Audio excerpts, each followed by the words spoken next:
Bismillahirrahmanirrahim. Assalamualaikum warahmatullahi wabarakatuh. Selamat sore, salam sejahtera untuk kita semua.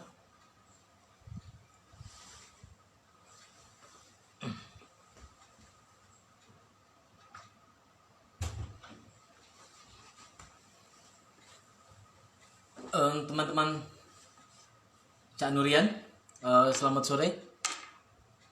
Selamat datang di akun Instagram Cak Nur Society.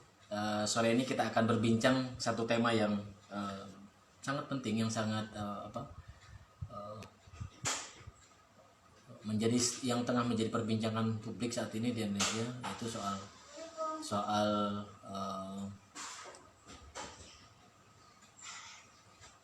kebebasan berkomentar di era digital. Kita akan membahasnya bersama Profesor Dr. Mujibur Rahman MA. Beliau sebentar lagi akan hadir di Instagram. Kami sudah berkoordinasi tadi dan segera nanti sebentar lagi beliau akan tiba di Instagram kita.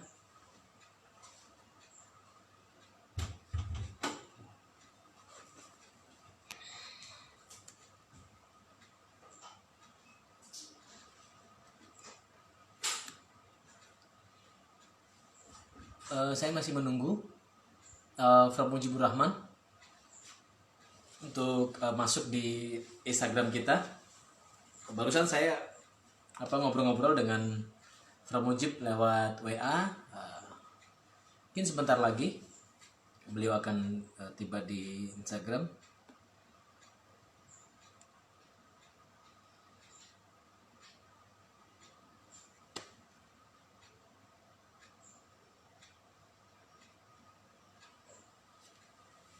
Sebentar saya sambil cek ya.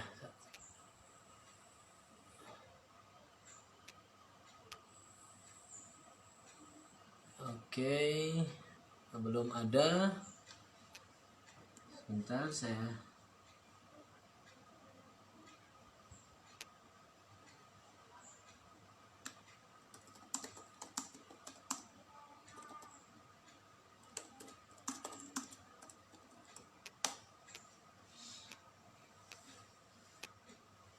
Teman-teman, tema tentang kebebasan berkomentar di era digital ini penting untuk kita bahas, dan ini semacam kita akan mendapat pencerahan dari seorang guru besar sosiologi agama yang banyak menulis tentang isu-isu ini.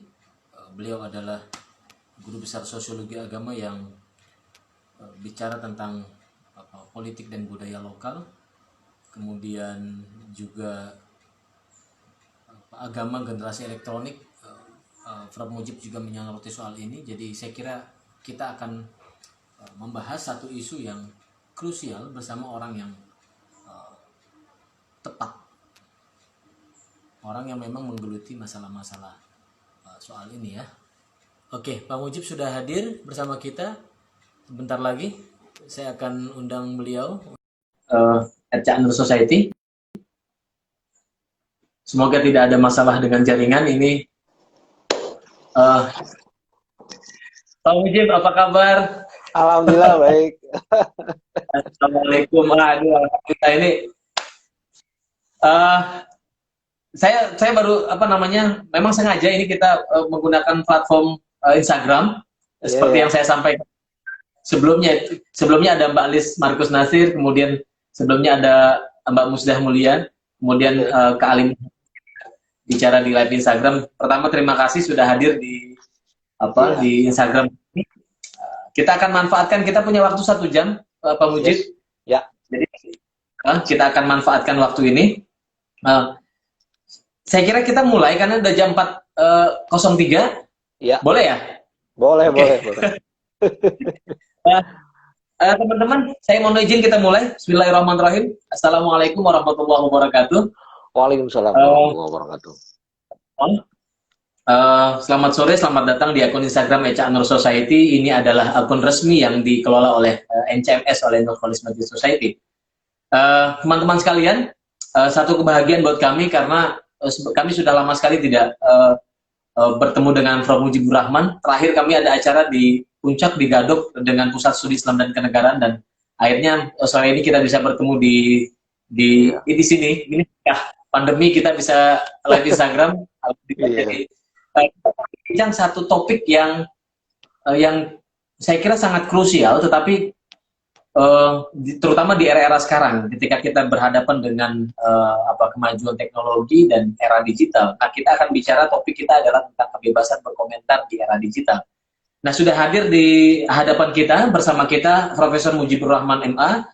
Beliau adalah saat ini berposisi sebagai Rektor Universitas Islam Negeri Antasari, Banjarmasin. Beliau adalah guru besar sosiologi agama. Beliau lahir di Amuntai, 9 Desember 71. S1 beliau tamatkan di Fakultas Hukum di YIN Antasari, waktu itu masih YIN Antasari, kemudian melanjutkan ke McGill University di Kanada, dan kemudian ke Utrecht University Belanda.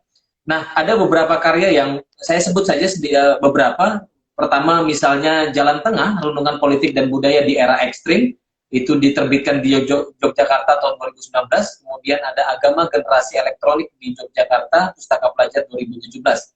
Ada beberapa karya yang bisa saya sebut di sini. Salah satunya adalah Moderat Meyakini Yang Sesat. Itu diterbitkan dalam Babun Soeharto et al.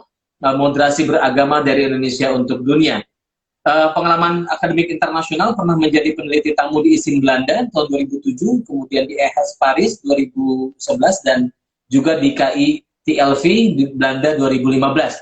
Saya kira itu sekedar memperkenalkan Prof. Mujibur Rahman.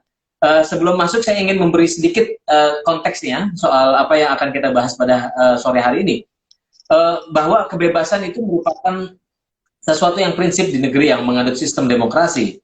Cak Nur jauh-jauh hari sudah mengingatkan kita bahwa agar kita menggunakan kebebasan tanpa kebablasan. Ini saya merujuk apa yang ditulis sama Prof. Mujib sebetulnya. Jadi Cak Nur mengingatkan kita soal bahaya sekali merdeka sekali. Inilah yang paling dikhawatirkan, di mana setiap orang merasa bebas sebebas-bebasnya tanpa menghiraukan aturan, sehingga pada ujungnya itu bisa melanggar hak atau kebebasan orang lain.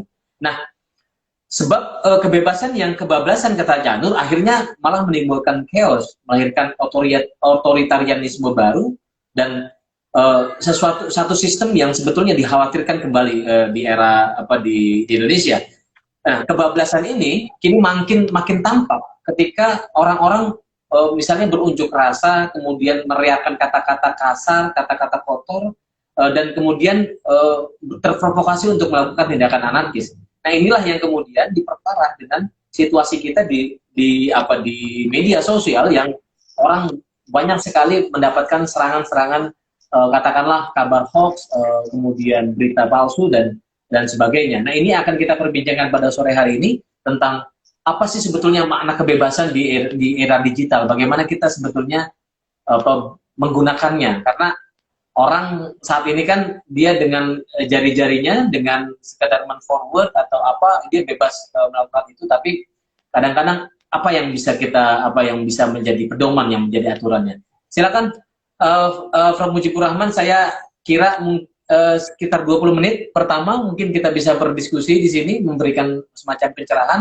Setelah itu kita akan membahas pertanyaan dari teman-teman di kolom komentar. Silakan Prof. Mujib. Terima kasih Mas Rozi. Assalamualaikum warahmatullahi wabarakatuh. Selamat sore dan salam sejahtera untuk kawan-kawan semua. Alhamdulillah sore hari ini kita bisa ketemu. Mas Rozi mengingatkan saya, kira-kira itu kegiatan PSIK 10 tahun yang lalu ya. Sama Mas Yudi Latif dan lain-lain ya. Alhamdulillah kita bisa ketemu hari ini. Saya sangat bahagia dan berbangga sekali bisa diikut sertakan dalam Haul Cak Nur yang ke-15 ini.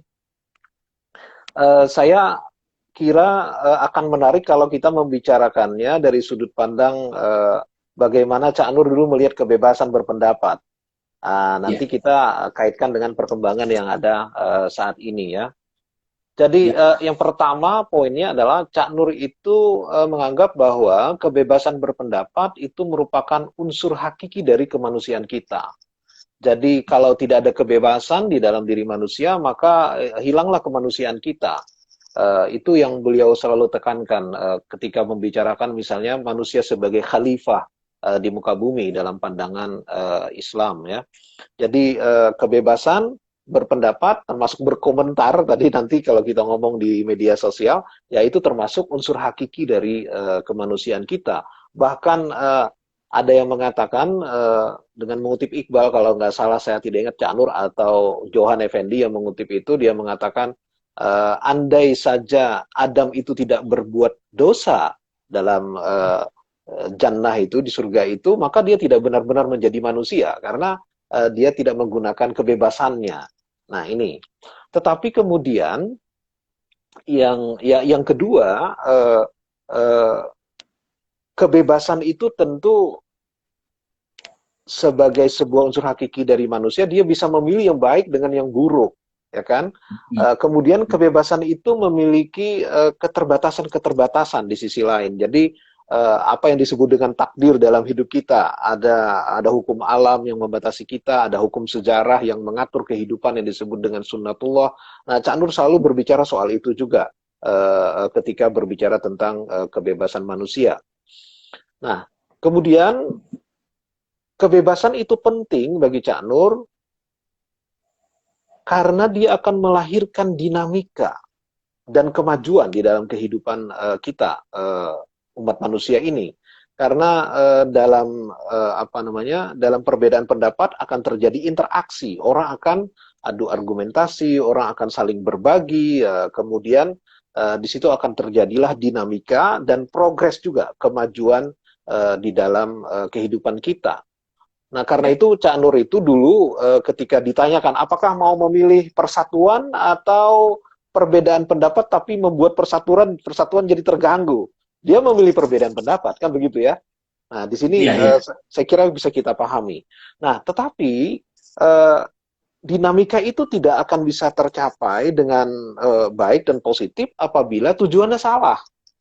Nah, jadi perbedaan pendapat itu sangat penting untuk dinamika dan kemajuan kita dalam hidup bermasyarakat ini, apabila tujuannya betul-betul setulus-tulusnya untuk mencapai kebaikan dan kebenaran. Kalau bahasa Cak Nur itu hanif, ya, mencari kebenaran dengan tulus. Nah, masalahnya di sini saya kira mulai timbul, ya, ketika orang berdebat tetapi tujuannya kan bukan mencari kebenaran tetapi pembenaran misalnya. Main menang-menangan misalnya kan. Nah, biasanya di medsos tuh seperti itu tuh. Jarang terjadi orang mau cari kebenaran tetapi pembenaran dan menang-menangan. Nah, ini saya kira berbeda sekali dengan apa yang diinginkan oleh Cak Nur.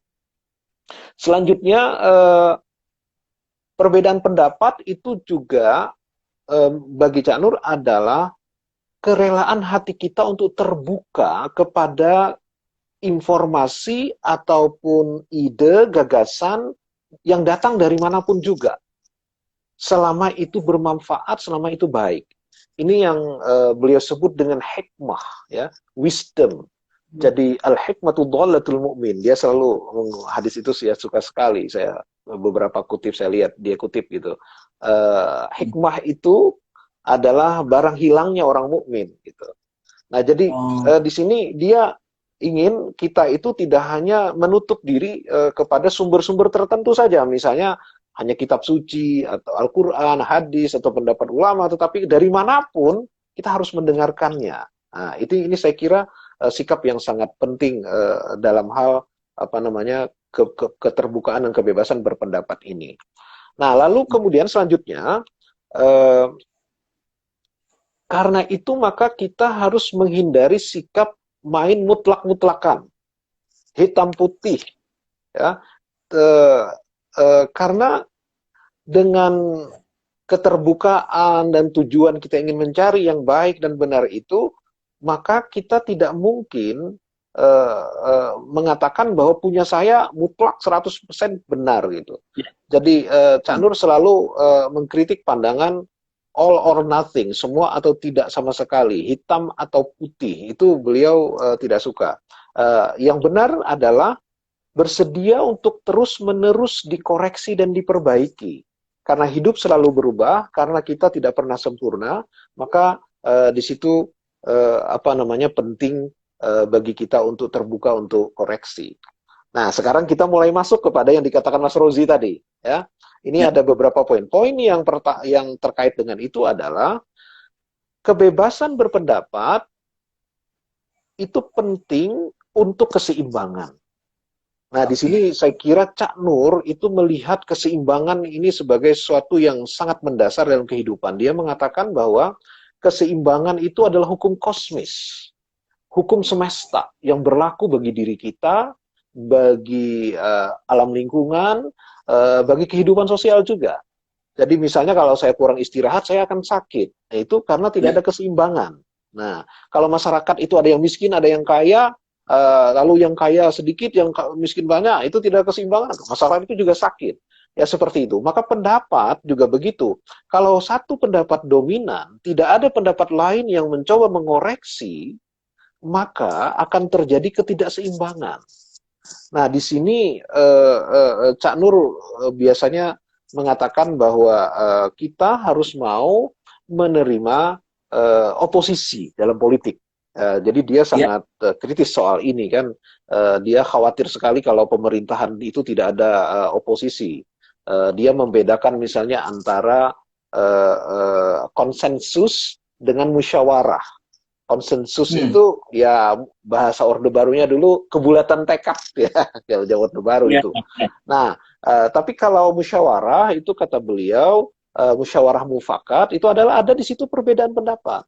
Mufakat itu dari kata muwafaqah dalam bahasa Arab itu juga artinya mencocokkan yang berbeda-beda gitu ya, sehingga kita kemudian bisa menemukan pendapat yang lebih baik.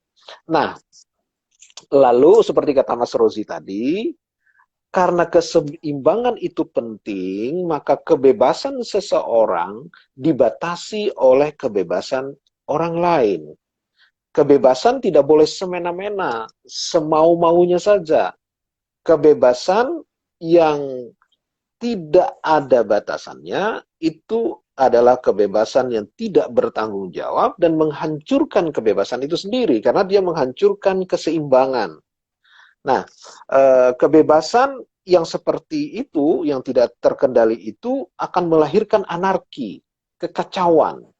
Dan karena itu akan melahirkan pula reaksi ekstrim yang sebaliknya, yaitu otoritarianisme.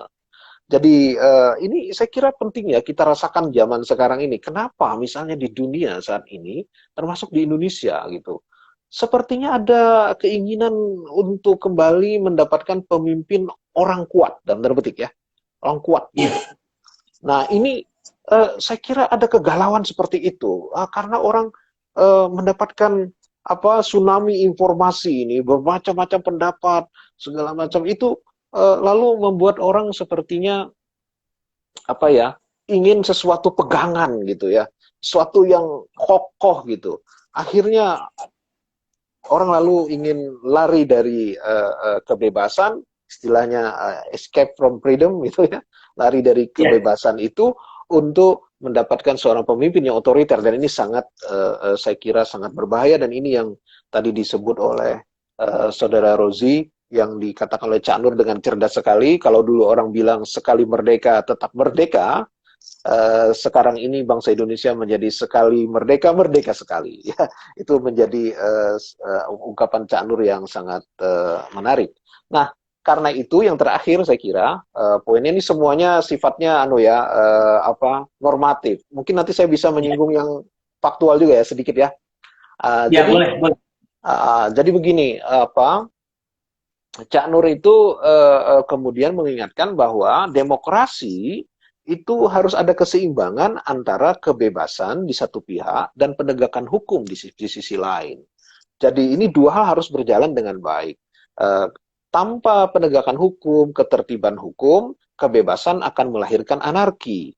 Tetapi tanpa kebebasan hukum besi saja, maka akan terjadi otoritarianisme. Nah, jadi ini semacam jalan tengah yang memang tidak mudah ya, jalan tengah itu untuk kita dapatkan, tetapi ini harus memang harus diupayakan sebaik mungkin. Nah, sekarang saya ingin masuk ke satu kasus saja, nanti banyak kasus yang menurut saya menarik untuk dibicarakan di sini sebagai ilustrasi betapa sesungguhnya keseimbangan itu penting, kemudian bagaimana sesuatu yang bisa kebablasan itu kemudian dikendalikan. Ya, saya ambil contoh pada tahun 1990 itu ada kasus yang terkenal di Indonesia namanya kasus Monitor, ya sebuah tabloid di Indonesia yang melakukan angket, membuat angket yang diumumkan angket itu judulnya adalah orang yang paling dikagumi oleh pembaca. Nah, hasil angket itu mengatakan bahwa Presiden Soeharto itu terpilih nomor 1, orang yang paling dikagumi oleh pembaca. Nah, pemimpin redaksinya, pemimpin redaksi Monitor, Arswindo Atmolito, itu berada pada nomor urut ke-10.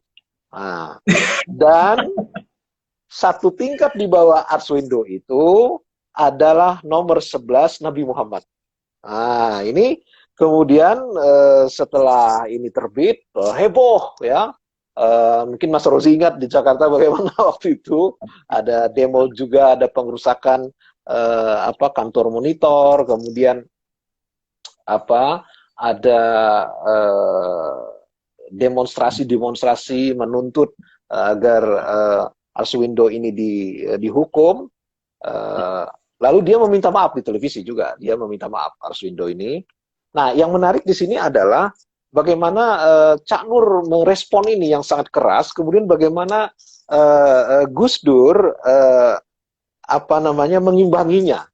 Jadi dua orang ini menurut saya memainkan bagaimana kebebasan berpendapat dan yang kebablasan itu kemudian disetir gitu dalam masyarakat ya. Waktu itu menurut cerita dosen saya itu Profesor Martin Van Bronsen, Cak Nur itu sedih sekali dengan kejadian itu. Lalu ada wartawan sebuah media yang masih ada hubungan dengan tabloid ini minta pendapat dia gitu yang mendinginkan. Cak Nur marah.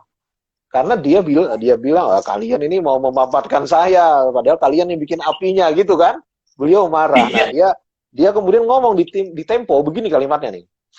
Dia bilang begini, lepas dari metodologi riset dan sebagainya, sifat angket itu keterlaluan, kata Cak Nur. Dan itu menurut saya indikasi kesombongan. Ini SARA. Dan menurut saya, SARA harus dibuka. Semakin ditutupi, meledaknya semakin tidak ketulungan. Dan saya tidak setuju kalau pemerintah menutup-nutupi. Permintaan maaf tidak cukup.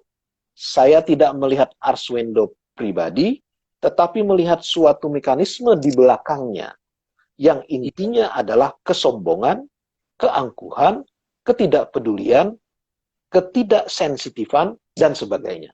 Dan karena itu, harus dihukum seberat-beratnya. Menurut saya, Monitor harus dibredel selama-lamanya. Dibredel mutlak, tidak boleh terbit. Wah, itu kata-katanya keras sekali itu. Mungkin waktu itu ya, Cak Nur sedih sekali dan dia anggap, wah ini kebebasan yang kebablasan gitu, yang dilakukan Monitor itu gitu ya. Nah, tetapi kemudian tadi perbedaan pendapat adalah keseimbangan. Nah ini yang menurut saya menarik ya. Kemudian Gus Dur ngomong di sebelah sana, ya. Ini dua orang kan berteman ini sebenarnya kan. tapi dia ngomong begini. Gus Dur dengan gayanya gitu aja kok repot gitu kan. Gus Dur bilang, tenang sajalah. Itu menunjukkan ketidakmampuan pihak Monitor untuk mengukur sensitivitas masyarakat di satu pihak. Kedua, ketidakmampuan dia untuk mengendalikan diri. Kita harus demokratis, tidak usah marah. Nabi tidak berkurang kebesarannya karena angket Monitor. Itu mereka sembrono saja. Tidak perlu marah. Tapi sikap kita tegas. Terhadap koran-koran yang seperti itu, boikot. Kita tidak mengurangi hak seseorang untuk bikin apa-apa. Kita ajak masyarakat untuk memboikot. Nggak usah beli korannya saja. Kalau mau diambil sikap, ya sikap itu saja. Jangan sampai menjurus ke vandalisme, sikap merusak, Sekarang yang terjadi mengarah ke sana, itu yang saya sayangkan. Nah ini saya satu kasus yang mungkin saja nanti terjadi lagi di Indonesia, seperti misalnya kasus Ahok kemarin ya, tapi itu ada politiknya ya juga ya. Nah ini terlepas dari itu semua, teman-teman mungkin kita mau berdiskusi lebih jauh. Saya tadi belum sempat membahas masalah bagaimana sebenarnya perkembangan media elektronik dan apa yang terjadi. Mungkin nanti dalam dialog kita akan lebih banyak itu. Gitu dulu Mas Rozi. Iya, Bang Mujib, terima kasih banyak atas pemaparannya. Saya kira ada banyak sekali. Kalau dari kasus terakhir soal kebebasan berpendapat, saya kira itu banyak sekali yang juga yang berpendapat soal posisi Cak Nur dan posisi Gus Dur. Karena Cak Nur itu kan merasa dia sudah berusaha menata sebaik mungkin ini loh. Betul. Tiba-tiba seperti ada yang menarik spray di atas. Iya. Betul sekali. Jadi saya kira ada alasan lah kenapa sikap Cak Nur begitu keras terhadap, karena banyak orang mengatakan bahwa Cak Nur itu adalah orang yang memang menjaga emosi umat Islam supaya ia bangkit, bukan menerima modernisasi dan artinya bangkit dari kejumudan juga. Jadi banyak hal yang ditahan sebetulnya. Nah, anyway, jadi di atas semuanya ada beberapa hal tadi yang menjadi poin perbincangan kita. Yang paling penting adalah soal bahwa kebebasan adalah unsur hakiki dari hidup seorang manusia, karena tanpa kebebasan orang akan betul-betul dia tidak memiliki apa-apa. Dan dalam pandangan Cak Nur, ketika dia membahas tentang konsep tauhid, itu kan menjadi prinsip paling penting dari seluruh pembahasan Cak Nur. Itu kan soal sebetulnya bagaimana seseorang itu memiliki kebebasan yang sesungguhnya, tidak boleh tunduk pada zat yang lain selain Allah Subhanahu wa taala. Nah, lain-lainnya adalah tadi sudah disampaikan, dan saya kira kita akan membuka sedikit pertanyaan. Ini sudah ada yang masuk, Prof Mujib, ini ada dari tapi sebelum itu gini. Sebetulnya tadi sempat disinggung tapi belum sempat dibahas agak panjang lebar soal kenapa ada kecenderungan orang saat ini memilih pemimpin yang otoriter. Itu kan jadi problem juga. Iya. Apa sih yang jadi ininya gitu loh, yang jadi pangkal persoalannya? Apakah orang ingin udah kita seragam aja semuanya gitu, padahal kan seragam berpendapat atau seragam dalam segala hal juga saya kira bukan membuat manusia malah maju, tapi malah dia menjadi kerdil gitu. Iya. Gimana? Ya. Jadi begini, ada yang bilang banyaknya informasi itu tidak terlalu berbahaya, tetapi banyaknya pendapat itu bisa membuat orang sakit kepala. Jadi istilahnya Cak Nur itu demokrasi itu memang gaduh gitu. Gaduh, soal gaduh. Nah, Peter Berger itu pernah menggunakan istilah yang menarik. Dia menyebutnya istilahnya cognitive dissonance. Jadi kegalauan kognitif. Nah, kegalauan kognitif itu dialami oleh banyak umat manusia di zaman ini. Lebih khusus lagi itu adalah anak-anak muda yang lagi mencari pegangan. Ya, jadi ketika informasi sekarang ini melimpah ruah, kalau saya menyebutnya istilahnya Mas Rozi itu adalah tsunami informasi. Jadi kalau tsunami itu kan ada air, ada lumpur, ada kotoran, ada sampah, semua datang gitu ya. Sementara tidak semua orang memiliki kemampuan untuk memilah dan memilih. Karena memilah dan memilih itu suatu keterampilan juga ya. Satu kebijaksanaan juga. Nah, inilah kemudian membuat orang tuh galau. Nah, kegalauan ini bisa mengakibatkan dua yang ekstrim, Mas. Ekstrim yang pertama itu adalah orang mencari sesuatu yang absolut. Sesuatu yang mutlak, yang tadi dalam bahasa politik otoriter. Tetapi ekstrim yang kedua, orang akan memilih apa yang disebut dengan relativisme. Ya, apatisme juga bisa. Nggak peduli saya, atau ya semuanya benar lah, saya nggak tahu juga, kayaknya benar semua deh gitu, terserah mau ente lah, mau apain gitu kan, Indonesia terserah gitu kan, kayak kemarin itu. Nah ini dua-duanya ini bahaya ini, Dua-duanya bisa terjadi di dalam kehidupan kita. Kenapa sekarang itu misalnya ateisme, nihilisme itu menguat ya.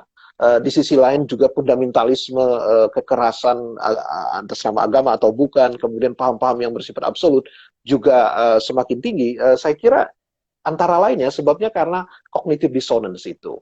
Nah karena itu saya kira apa namanya masalah ini sangat penting. Terus yang kedua, saya tambahkan lagi, tadi Mas Rozi sudah menyinggung soal hoax, ya, Iya. berita palsu, berita yang tidak bisa dipertanggungjawabkan, yang kemudian bisa menyebar kemana-mana, antara lain karena kita cenderung menyukai informasi kemudian membenarkannya.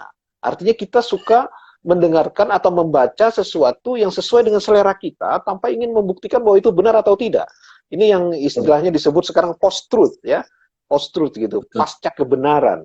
Nah, kalau bahasa Quran itu pasca kebenaran itu ba'dal madza ba'dal haqqi illa dhalal gitu. Kalau setelah yang benar itu, setelah truth, yaitu dhalal, itu kesesatan gitu. Nah, ini kan gawat kan? Nah, jadi disinilah saya kira tantangan di zaman ini ya, bagaimana kita menghadapi situasi yang begitu chaos, begitu galau, agar ini bisa terfilter dengan baik. Nah, solusinya mari kita diskusikan. Ya, saya nanti dulu lah, nanti kebanyakan saya. Kembali dulu ke Mas Rozi. Baik, baik. Saya ingin sampaikan pertanyaan dari Yuni Sigata. Ya. Yuni Sigata, mungkin ada yang mungkin menurut saya dalam situasi yang tadi mungkin ada yang mendistorsi makna demokrasi karena memang ingin status quo by using kebebasan dan demokrasi. Ya, kita kan kadang-kadang demokrasi itu diartikan sekedar kebebasan tanpa batas, sehingga kita sering mengatakan dia itu terlalu demokratis, ya. Maknanya dalam bahasa Indonesia adalah terlalu bebas, terlalu santai gitu, tidak memberikan ketegasan hukum. Nah, ini saya kira ada distorsi makna memang terhadap demokrasi, karena demokrasi itu harusnya kebebasan tetapi diimbangi oleh penegakan hukum dan ketertiban sosial. Kalau tidak ada seperti itu, maka akan terjadi chaos seperti yang saya katakan. Yang kedua, demokrasi itu seperti kata Cak Nur adalah alat, bukan tujuan. Jadi kebebasan itu ada alat untuk kita mencapai cita-cita. Kalau Indonesia, cita-citanya ya keadilan sosial, kesejahteraan umum, kan begitu tuh. Jadi kalau tujuan ini kita pegang bersama-sama, maka seperti saya katakan tadi, perbedaan pendapat itu tidak akan membawa kepada chaos. Tetapi kalau kita berbicaranya untuk pembenaran dan mau benar sendiri, bukan untuk mau mencapai tujuan yang dicita-citakan bersama itu, tujuan mulia dari demokrasi itu, melainkan hanya ingin menang-menangan saja. Nah, itulah yang terjadi saat ini, saya kira. Masalahnya di situ. Nah, yang tadi ada kata kunci yang saya kira jadi penting untuk kita renungi bersama, karena orang cenderung berdebat di media sosial itu kan kadang-kadang debat tanpa akhir, Prof. Jadi betul. Yang jadi problem adalah orang itu berdebat di media sosial itu cenderung ingin mencari pembenaran bukan kebenaran. Jadi persis saat ini adalah, jadi ketika orang menunjukkan satu argumen atau menyebarkan menforward satu broadcast gitu ya, satu pesan WA, itu kan yang ingin dia ketahui dari orang lain ada pembenaran soal sikap dia, atau dia ingin membenarkan dirinya sendiri tanpa ada kelapangan untuk mendengarkan orang lain. Ini kan jadi problem. Jadi problem kita bersama.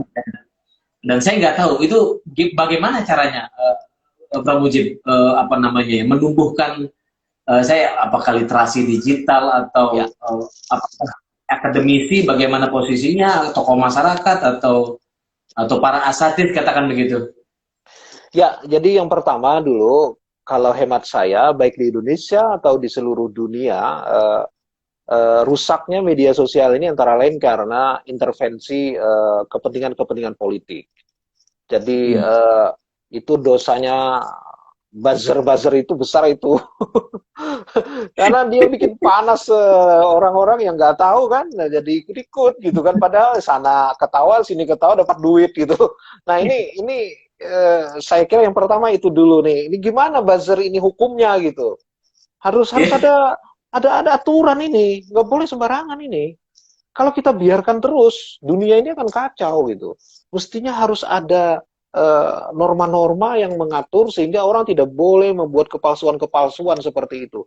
Kita orang kena hoax itu ditangkap ya kan, menyebar hoax gitu. Tetapi bagaimana dengan provokator politik ya? Yang betul-betul direkayasa dan ini betul-betul membahayakan, sesungguhnya bukan hanya membahayakan orang-orang pribadi tetapi masyarakat dan suatu bangsa.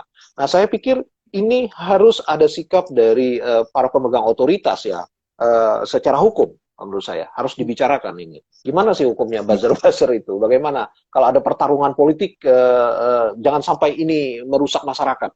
Ini racun yang berbahaya. Itu satu ya. Kemudian yang kedua adalah kita harus mengusahakan penyakit yang terjadi di dalam media sosial saat ini. Pertama, penyakit itu adalah yang memang dikandung oleh media sosial itu sendiri untuk membuat kita kecanduan.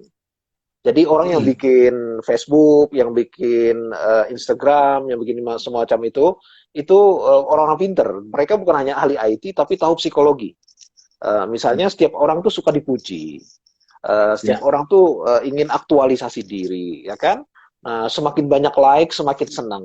Nah, ini kan manusiawi sekali, tetapi ini gimana orang disadarkan bahwa kalau saudara bukan artis, kalau saudara bukan politisi, bukan tukang iklan yang nyari duit dari like, yang kenapa sih gitu, sibuk-sibuk dengan like gitu, gitu ya harusnya gitu. Tapi itu tidak mudah, tidak semudah mengatakannya. Nah, ini unsur-unsur yang seperti ini mungkin menurut saya penyakit-penyakit yang seperti ini perlu diingatkan gitu. Ini ada penyakit loh di dalam media sosial yang membuat orang seperti ini gitu. Sehingga lalu orang mau berdebat tuh ingin menang, kalau kalah itu rasanya jatuh harga dirinya. Nah, ya kan? Nah, jadi ini saya kira itu penyakit yang pertama. Penyakit yang kedua, saat ini betul kita mendapatkan informasi yang sangat banyak melalui saluran-saluran media sosial itu, tetapi lebar, dangkal, tidak mendalam, gitu ya. Instan pula, instan. Jadi orang tuh malas membaca yang serius, gitu.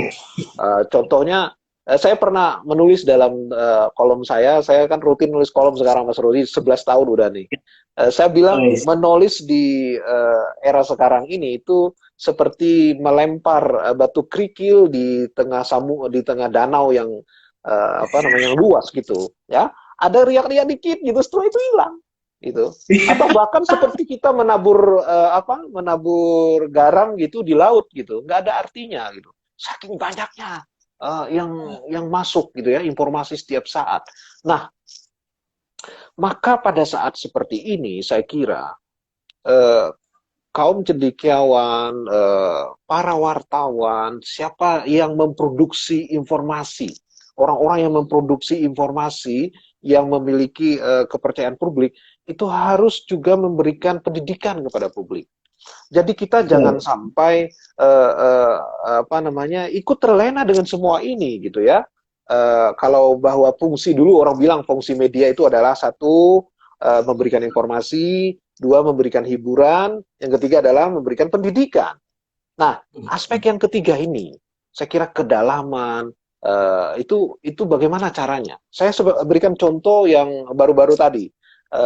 Ketika Gunawan Muhammad membicarakan bahwa sains itu dalam konteks pandemi, bla bla bla, beliau mengkritik, kemudian ada diskusi di Facebook yang begitu serius ya. Saya kira itu suatu hal yang menarik. Walaupun yang ikut mungkin hanya kaum intelektual, saya juga tidak tahu. Tetapi kenapa sih nggak ada tren seperti itu gitu? Kedua, saya yakin bahwa lama-lama orang akan bosan juga dengan kedangkalan, Mas. maka disinilah peluang dari para produsen informasi. Seperti misalkan media konvensional ya, atau media ya komersial gitu, koran, majalah yang juga online. Disinilah saya kira tawaran dan peluang yang harus diambil oleh mereka yang bergerak di bidang informasi, bagaimana agar mereka bisa memberikan analisis kedalaman itu. Kemudian yang ketiga, saya kira memang ada dua sisi yang harus dilakukan oleh para akademisi. Yang pertama adalah melakukan kajian-kajian ilmiah terhadap dampak sosial, dampak ekonomi, dampak kebudayaan dari media sosial ini. Bagaimana dampak-dampaknya, dan kemudian setelah pengkajian secara ilmiah itu mungkin akan dicarikan solusinya, ya. Sudah ada sih beberapa yang mungkin bisa kita ambil ya, misalnya kayak siapa itu namanya, Sherry Turkle yang menulis buku Alone Together, Why We Expect More from Technology and Less from Ourselves. Misalnya dari Harvard, dia psikolog, ahli psikologi klinis, tapi melakukan penelitian dampak dari media sosial. Dia mengatakan bahwa alone together, kita sendiri tapi bersama-sama. Ini kan suatu hal yang menurut saya sangat menyedihkan sekali. Kita kehilangan empati misalnya.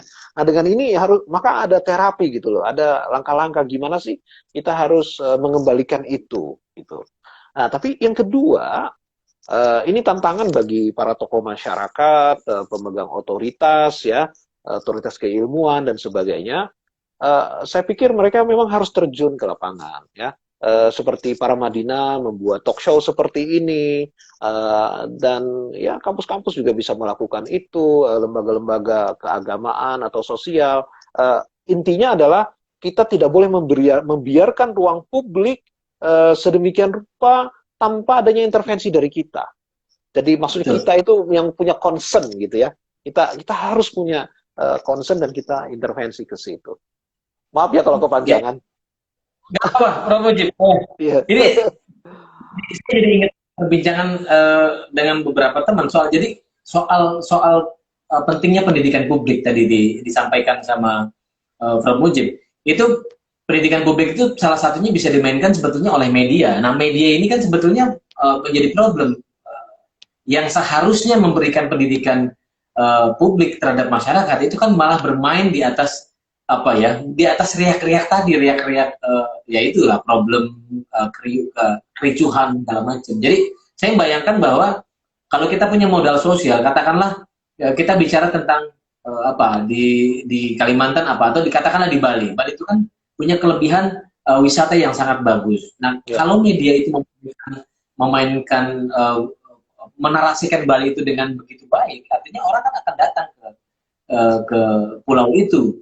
Artinya modal sosial yang diungkap bukan problemnya, bukan kerusakannya. Nah, media ini kadang-kadang jadi maksud saya, kalau tadi disinggung bahwa semua orang punya peran, itu kan artinya ya termasuk media, termasuk organisasi masyarakat, termasuk organisasi politik. Artinya kita semua punya peran yang sama untuk menarasikan soal yang baik gitu loh, soal bukan malah di dalam diskursus yang rusak tadi.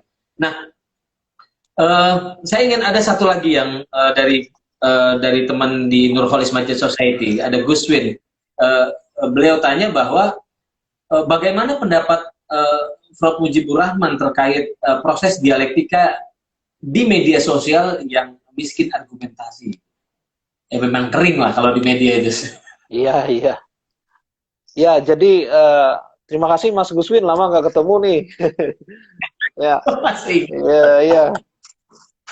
Saya kira sebabnya pertama memang debat di medsos itu, apalagi dengan mengetik ya, orang kan pada malas-malas juga itu kan, mengetikkan yang panjang gitu kan, ngomong malas juga.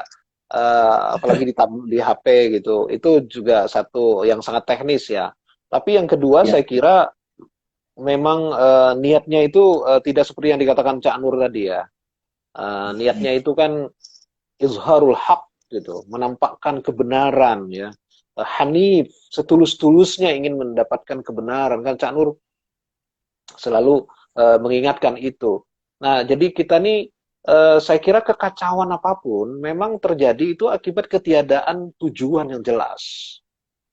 Nah, bermedia sosial itu tujuannya ngapain gitu? Mau hiburan saja, mau aktualisasi diri, mau pamer, kan itu eh, ada yang bilang ya, seorang pengamat dari Barat itu dia bilang bahwa eh, aplikasi seperti Facebook, Twitter, apalagi Instagram dan lain-lain itu adalah mesin pencipta pencari perhatian.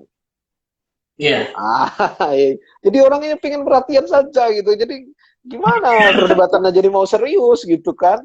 Eh, dan ada lagi resep yang dikatakan seorang teman. Saya kira Mas Rozi di Jakarta lebih paham. Katanya kalau Anda mau banyak followers di medsos itu, Anda harus berposisi ekstrim. Kalau yang tengah-tengah tuh enggak. Kalau yang tengah-tengah, misalnya kalau dulu ya, pro Jokowi atau pro Prabowo gitu. Kalau dulu ya, kalau politik itu. Wah, itu banyak followersnya itu. Mungkin buzzer juga ya. Nggak tahu saya. Jadi yang ekstrim-ekstrim gitu kan. Nah, karena dia menjadi aneh gitu. Gharib gitu kan. Nah, jadi ini saya kira problem psikologis ada juga di situ di samping problem teknis yang saya sebutkan tadi. Namun seandainya ya kita pun mau menggunakan uh, uh, platform media sosial itu untuk sesuatu argumentasi yang serius, seperti misalnya kita diskusi hari ini, seperti yang ditunjukkan oleh Mas Gunawan Muhammad dan kawan-kawan, sebenarnya juga bisa gitu. Jadi tergantung kitanya juga. Ya. Nah, ini ada komentar dan mungkin sekaligus pertanyaan dari ini dari Kak Yuni Sigata. Jadi soal sebetulnya orang itu punya perannya masing-masing atau dia bisa melakukan tugas berdasarkan kemampuan masing-masing. Termasuk dia sampaikan kalau kita tidak bisa menulis serius di media sosial atau katakanlah seperti Mas Gunawan Muhammad atau seperti Prof Mujib memiliki kolom khusus di Banjarmasin Post misalnya atau di mana. Nah, bisa nggak kita menulis itu dengan cara-cara populer gitu kata dia. Jadi mungkin karena ikan generasinya berbeda. Kalau generasi milenial ya dia dengan sampaikan dengan cara-cara yang dia punya atau mungkin lewat konten-konten media sosial yang katakanlah video atau guyon atau apa atau meme gitu yang itu bisa menarik orang atau katakanlah bisa menginspirasi orang untuk melakukan kebaikan. Ya, itulah hukum dalam kehidupan, Mas. Jadi setiap challenge ada opportunity. Setiap tantangan mesti ada peluang. Setiap kesulitan itu bisa mengundang kreativitas. Dan saya kira ini yang terjadi saat ini ya, ketika pandemi menyerang kita, kita jadi kelabakan juga. Tetapi kemudian sebagai manusia yang berusaha untuk tetap survive, supaya bertahan, kita menjadi kreatif. Kita bikinlah diskusi seperti ini, contohnya gitu ya. Saya tadi pagi baru saja juga ada podcast tadi di sini, di koran sini di Banjarmasin Post. Kok punya podcast? Saya bilang, ya gara-gara pandemi Pak, gitu kan. Jadi ini saya kira seperti itu. Jadi Mbak Yaldi, yang saya sangat setuju sekali, kita tidak boleh berlama-lama dalam kebingungan gitu. Ketika ada tantangan seperti ini, generasi milenial kira-kira kesukaannya seperti apa, ya. Kemudian kita mengembangkan secara kreatif gitu, pembuatan media, kemudian memproduksi konten yang menarik, yang menyampaikan pesan-pesan yang bermanfaat. Saya kira ya itu harus memang seperti itu.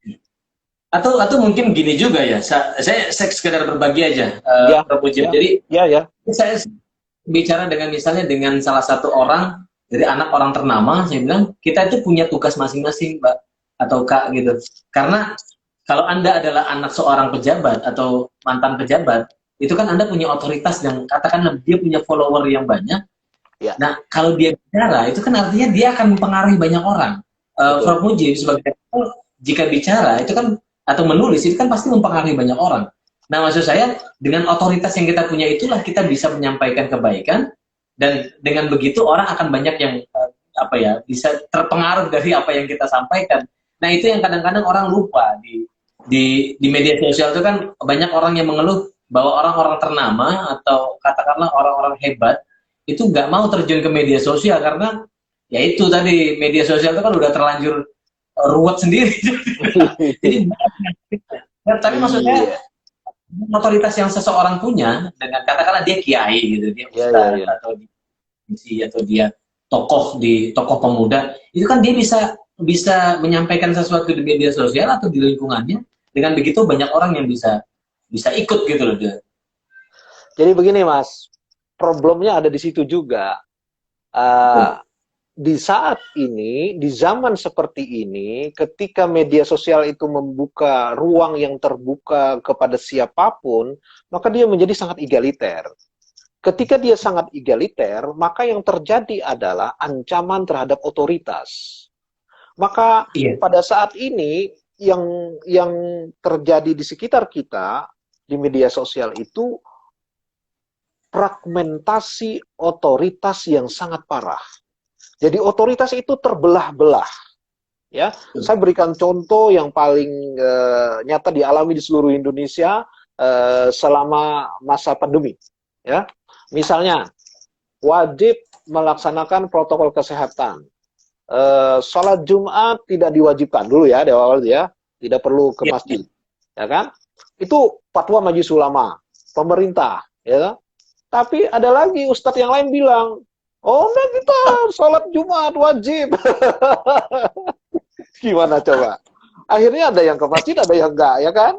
Nah ini fragmentasi otoritas. Ini terjadi di zaman ini. Dan ini yang tadi saya bilang di awal adalah cognitive dissonance.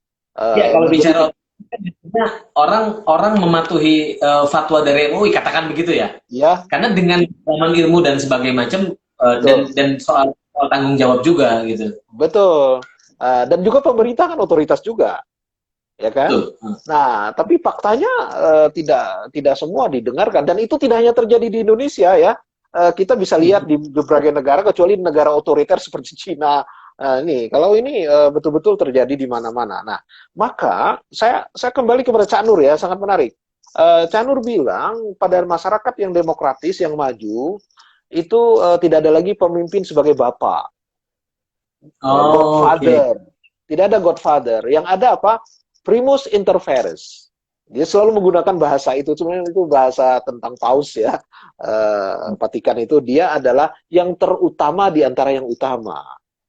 Nah, Oke. maka di antara yang utama ini yang harus kita majukan juga. Jadi otoritas-otoritas yang banyak ini bagaimana agar menyuarakan kebaikan mereka yang punya visi yang egaliter yang seperti itu ya, yang rahmatan lil alamin whatever lah namanya. Nah, yang mereka ini harusnya juga masuk ke ruang publik gitu. Saya setuju sama Mas Rozi tadi. Jangan kita membiarkan saja. Karena kita memang saat ini hidup di dua dunia ya. Dunia nyata dan dunia maya gitu. Apa boleh buat? Seperti itu. Nah, terakhir, Prof. Mujib ada pertanyaan dari baik juga lah ini nggak tahu siapa ini nama akunnya seperti itu. Bagaimana menentukan batas antara kebebasan berpendapat yang benar dengan kebablasan atau dikatakan dengan terlalu merdeka tadi, Prof?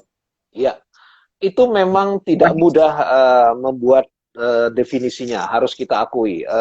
Tadi misalnya saya berikan contoh kasus monitor ya, itu kan ada dua sisi yang ingin membuat keseimbangan sesungguhnya. Tetapi itu bukannya mustahil. Sebagai contoh ya, kita mungkin bisa membedakan antara kritik dengan penghinaan. Nah, kalau menghina itu kan mencaci maki sesuatu yang sifatnya pribadi, misalnya kan menyebut yang tidak-tidak gitu. Tapi kalau mengkritik, mungkin kritiknya kepada pendapat atau kebijakan gitu, bukan kepada orangnya misalnya ya. Jadi kalau yang menghina itu sudah menurut saya kebablasan. Tapi kalau yang mengatakan oh saya tidak sependapat atau kurang sependapat, ya saya punya ide, argumennya ini, why not gitu kan? Biasa saja gitu. Jadi disinilah kita harus pandai-pandai membedakan ini dan saya pikir juga memang undang-undang kita, undang-undang ITE kita itu kan ada yang kontroversi itu, ya toh. Satu sisi ada yang khawatir ini digunakan untuk membungkam orang-orang yang kritis. Tapi di sisi lain juga kalau nggak ada hukum sama sekali, ya kacau juga gitu, seperti yang dikatakan Cak Nur tadi. Jadi, nah disinilah perlu kearifan, perlu kebijaksanaan. Kalau misalnya kebetulan aturan-aturan kita belum lengkap, yang existing harus dilengkapi lagi. Kalau perlu direvisi ya direvisi begitu ya. Seperti yang saya katakan tentang buzzer, saya kira belum ada tentang itu. Ini mau pemilu lagi ini, pilkada segala macamnya. Kalau ada kan itu mungkin bisa lebih aman gitu.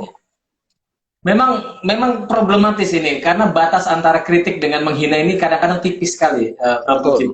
Jadi orang akan berlindung di balik kebebasan dalam sistem demokrasi itu ketika dia menghina person seseorang. Padahal kan itu gampang sekali kalau penegak hukum kalau ingin melakukan sesuatu. Jadi memang problemnya adalah soal sensitivitas kita.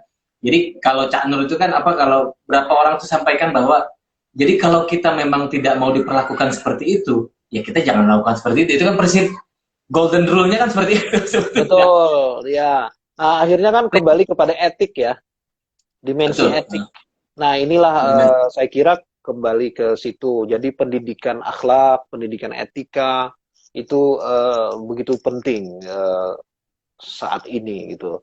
Karena karena anak-anak itu terekspos ke dunia maya itu dengan begitu bebasnya. Sementara mereka kalau tidak punya kendali, self control gitu, pengendalian diri, maka itu yang berbahaya. Jadi pada akhirnya kalau kembali ke sufi gitu ya, Cak Nur itu sufi ya. Kebebasan yang sejati itu adalah ketika Anda bisa bebas dari hawa nafsu, keinginan-keinginan rendah. Membebaskan diri dari keinginan-keinginan rendah itu, itulah kontrol diri yang membebaskan sesungguhnya. Nah, ini yang tidak mudah, dan ini pendidikan akhlak bagi kita semua. Oke. Terima kasih, Prof. Mujib. Sama-sama. Menunjukkan seorang Mujibur Rahman yang sufi ya. Suka film, Mas, suka film. Prof. Mujib, ternyata baik ini teman dari STF Driarkara, namanya Cik Nanda. Ini teman di STF Driarkara di. Oh gitu ya. Ya. Jadi saya kira itu penutupnya. Tadi sudah disampaikan oleh Prof. Mujib dan saya kira ada poin-poin penting tadi sudah dielaborasi begitu dengan begitu baik dan ada banyak insight yang kita dapat dari enlightenment hari ini. Kita sebut ini sebagai sesi pencerahan, Pak Mujib. Jadi memang diisi oleh orang-orang yang istilahnya memberikan pencerahan kepada publik atau terutama di follower kita di Instagram. Terima kasih teman-teman yang sudah mampir ke Instagram pada sore hari ini, terutama Prof. Mujib. Sama-sama.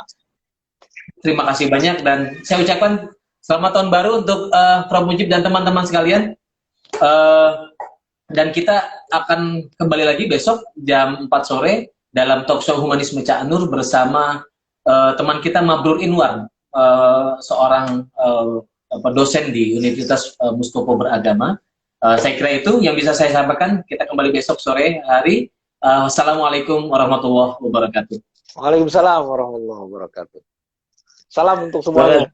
Yuk. Terima kasih. Yuk. Sehat-sehat. Alhamdulillah. Sehat, amin. Sampai ketemu ya. Sampai ketemu, Pak Mujib. Makasih. Yuk.